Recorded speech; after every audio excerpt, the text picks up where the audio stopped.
Bonjour les amis et fans de l'Olympique lyonnais, alors bienvenue dans cette vidéo de débrief de la conférence de presse de Fabio Grosso avant l'Olympico, une conférence de presse évidemment très attendue après les remous de la semaine, vous le savez, l'émission de Jérôme Rotten qui soi-disant, c'est ce que Rotten dit, après est-ce qu'on pourra un jour prouver que c'est vrai ou pas vrai, enfin en tout cas est-ce qu'il n'a pas exagéré la situation. Donc il a dit que des cadres de l'équipe à qui il avait parlé avaient dit que Grosso était pas bon du tout, qu'on comprenait rien à ce qu'il voulait faire, qu'il est fatigué tellement que les mecs avaient plus d'énergie pendant les matchs, etc., etc. Les remontées de l'équipe où l'équipe dit que certains joueurs trouvent qu'effectivement il y a trop de physique dans les séances d'entraînement et que c'est pour ça qu'il manque de force pendant les matchs. La réunion de mardi, donc Fabio Grosso a réuni les joueurs pour parler de toutes ces rumeurs ou de toutes ces infos. Quelle est la réalité là-dedans qui sort dans la presse? Vous le savez, il cherchait la taupe, évidemment il ne l'a pas trouvée, mais quand même je pense qu'il s'est rendu compte assez rapidement que cette quête de taupe était vaine et sans issue et qu'il fallait mieux se concentrer sur le travail qu'il y a à faire. Alors vous me direz, eh oui, mais s'il y a des mecs qui jouent contre l'équipe, il faut savoir qui sont ces joueurs-là. Je crois qu'il n'y a pas besoin de faire beaucoup d'enquêtes. Il suffit de regarder ce qui se passe pendant les entraînements et pendant les matchs pour en avoir une idée assez précise. Alors Fabio a malgré tout été interrogé sur le sujet, donc il n'a absolument rien nié de tout ce qui a été rapporté dans la presse par rapport à ce qui s'est passé mardi. Effectivement, il a parlé aux joueurs. Il n'a pas dit qu'il cherchait une taupe, etc. Il n'est pas allé dans ce truc-là. Mais il a reconnu les choses et il a dit ce qui se passe dans le vestiaire doit rester dans le vestiaire.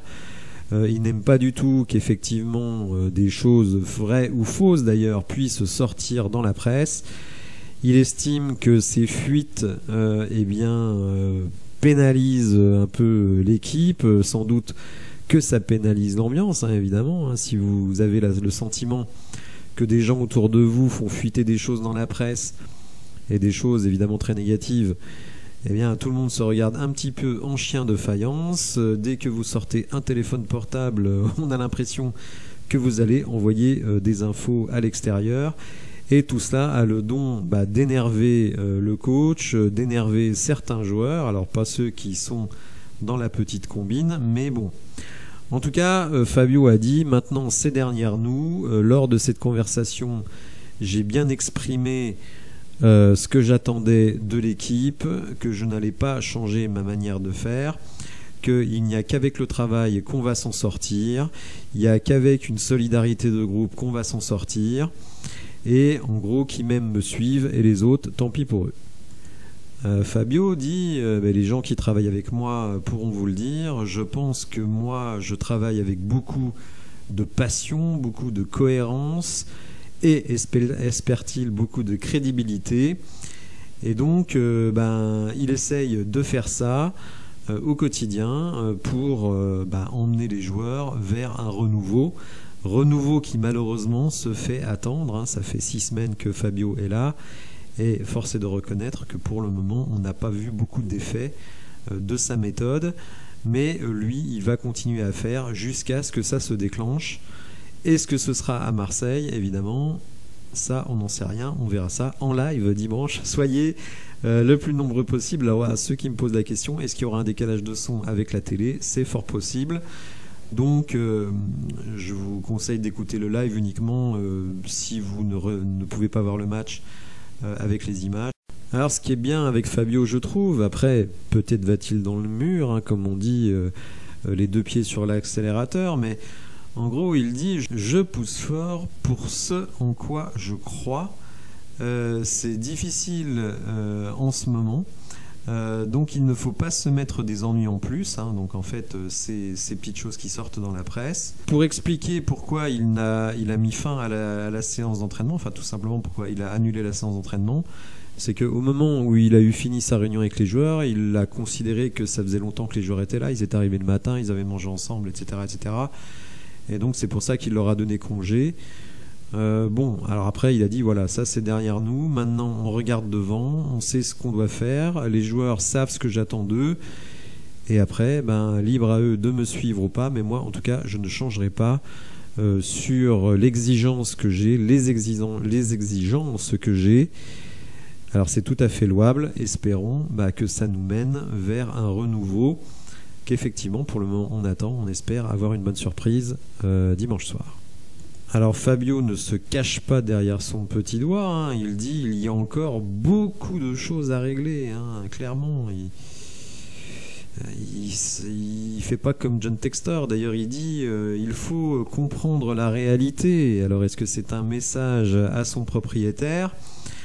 Il pense quand même malgré tout qu'on a les qualités pour faire un gros match à Marseille. Alors bon, ce qui m'embête un petit peu, c'est qu'il a dit ça avant tous les matchs, donc avant les 4 matchs qui viennent de se passer, puisque vous le savez, hein, je regarde toutes les conférences de presse, et à chaque fois il a dit qu'on sait qu'on a les qualités pour gêner l'équipe en face, etc., etc.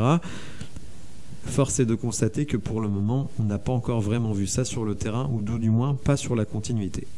Et ça, évidemment, ça plaira aux supporters. Il dit qu'il adore la ville, qu'il adore le club et qu'il fera tout pour s'en sortir, pour se sortir de cette situation extrêmement inconfortable. Alors Fabio, il est un peu face à une difficulté très importante, c'est-à-dire qu'en même temps, il voit bien qu'il y a énormément de choses à travailler, énormément de choses à remettre, je dirais, dans le bon sens, mais qu'en même temps, le championnat se poursuit et qu'après 9 matchs, on n'a tout simplement que 3 points, et peut-être même après 10 matchs dimanche, on aura 3, et si on fait match nul 4 points, c'est évidemment très insuffisant. Donc il faudra quand même qu'à un moment donné, il y ait des résultats et qu'on prenne des points, quelle que soit la qualité du jeu. Et là, de toute façon, hein, comme tous les coachs, il sait très bien qu'à un moment donné, si les résultats ne décollent pas, lui-même sera en danger. Il estime que pour le moment l'équipe travaille bien. C'est pas vraiment ce qu'on voit le dimanche, hein, donc ça c'est un petit peu un souci. Mais en tout cas, lui, il a donné la direction. Il sait où il veut aller. Pour le moment, les joueurs plus ou moins comprennent cela. Mais force est de constater que sur le terrain, pour le moment, en tout cas en compétition, on ne voit pas vraiment où on veut aller. Il y a un moment donné où on lui a demandé est-ce que tout le groupe est derrière vous, ce qui n'est pas évident, et je dirais qu'il a fait une réponse quand même qui interpelle, puisqu'il dit j'ai confiance dans presque tous mes joueurs. Presque tous mes joueurs. Je répète, j'ai confiance en presque tous mes joueurs. Donc rendez-vous compte quand même que Fabio Grosso, il considère qu'il y a des joueurs dans ce groupe. Alors le problème, les a-t-il identifiés? C'est toute la question. Il y a des joueurs en qui il n'a tout simplement pas confiance. J'ai rarement vu ou entendu un coach dire cela. Donc ça veut dire quand même que à l'intérieur, c'est quand même pas la fiesta.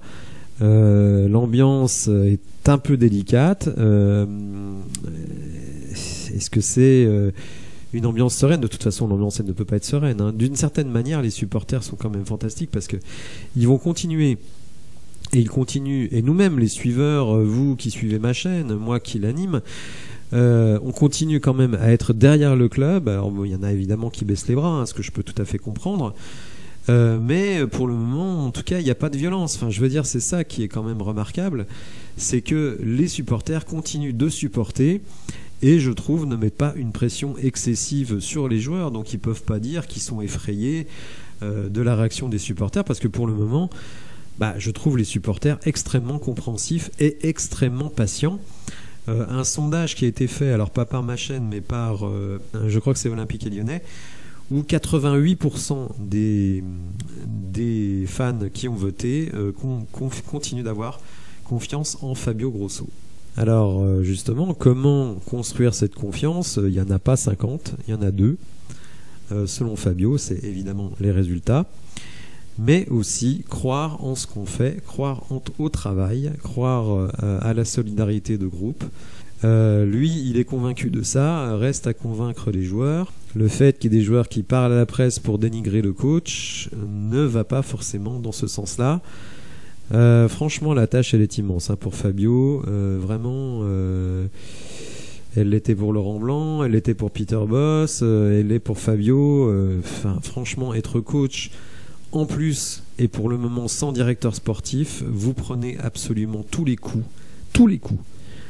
Et il a, par sa personnalité, par ce qu'il dégage dans son envie de travailler, de demander aux joueurs une chose simple, d'exercer leur métier, ce pourquoi ils sont très bien payés, eh bien les fans le suivent parce qu'ils croient en lui, en tout cas encore pour le moment, mais ne nous voilons pas la face, à un moment donné, il va falloir des résultats. Alors sur l'OM, évidemment, c'est une bonne équipe qui s'est imposée hier en Coupe d'Europe face à l'AEK.